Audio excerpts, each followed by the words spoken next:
So Lark Ambris, I'm calling in from the beautiful island of St. Lucia today. I'm all about mental fitness and mindset. I too am on the right stage because a little of what I've heard everyone say I can relate to. In St. Lucia, we are a culture that does not necessarily acknowledge and embrace mental health as something to address proactively. There is still a lot of stigma associated with it. And so my big, hairy, audacious goal is to bring mental fitness and awareness to my region so that we can speak about it with less taboo strings attached.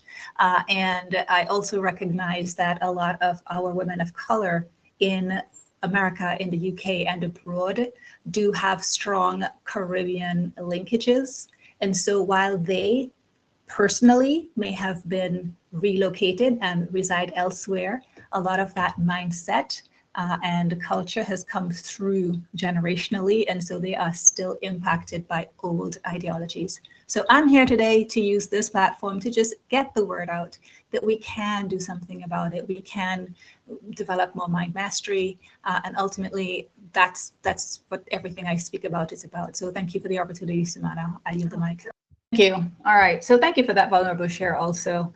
Great speaker so far. So let me take you guys back. I was walking into a room full of white men prepared to make a pitch for new business. The catch, they weren't expecting me. They were expecting someone else, a colleague who had broken a leg, and I was filling in last minute. As I entered, I could feel the energy shift. Every eye zeroed in on me. I noticed the polite nods, the subtle glances, everything about their body language said, she's not who we were expecting. I could hear my heartbeat. I could feel my heart racing. The self-doubt crept in. Do they think I'm qualified to do this? Am I enough? Even though I knew I was capable, I felt the weight of having to prove myself from the moment I walked into that door. What I was experiencing in that moment was imposter syndrome, all too familiar feeling of not being enough, despite being more than qualified to be there. Sounds familiar? That nagging voice that questions your worth, making you feel like a fraud in situations where you've rightfully earned your place. Also, imposter treatment had followed me from an earlier corporate career, amplifying my doubts in moments just like this.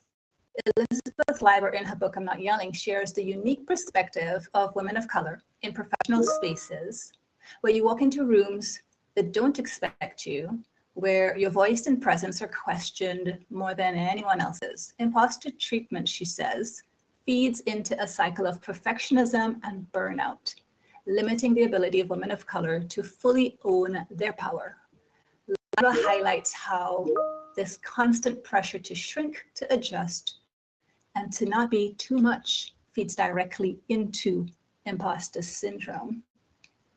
In an effort to silence the doubt, we overcompensate. This obviously has a detrimental impact on our mental health. As Leiber powerfully points out, this is not a solution, it's survival. So for me, this is why mastering mindset is critical. To break free from imposter syndrome, you need to shift the way you see yourself. Mind mastery isn't about proving you belong. It's about knowing that you do. It's about reframing those feelings of being othered and recognizing that your uniqueness is your strength.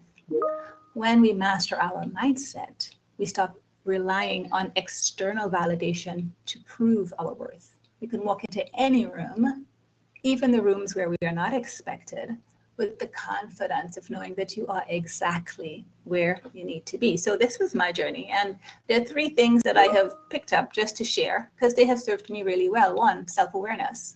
We have to pay attention to the stories that we're telling ourselves. Are they based in reality or just fear? We need to challenge these negative thoughts. We need to be able to identify them.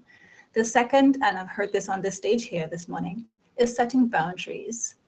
Burnout happens when we push beyond our limits, oftentimes in an effort to prove ourselves. The way I like to put it is fill your cup and serve generously from your overflow in your saucer. Setting boundaries allows you to perform at your best without sacrificing your well-being. And the third thing is building a support system. Surround yourself with people who can uplift you and remind you of your strengths. And that support system could be with a coach, it could be with a course, but find a sense of community. So in closing, mastering mindset is essential, especially for anyone who feels othered, different.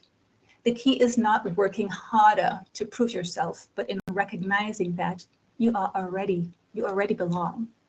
By mastering our mindset, we shift from our self-sabotaging thoughts and behaviors to owning our own worth and stepping fully into our personal power with confidence and clarity. And the last quote I'll leave with you is one by Ramez Sassoon that says, "Your mind is your instrument. Learn to be its master, not its slave." Thank you.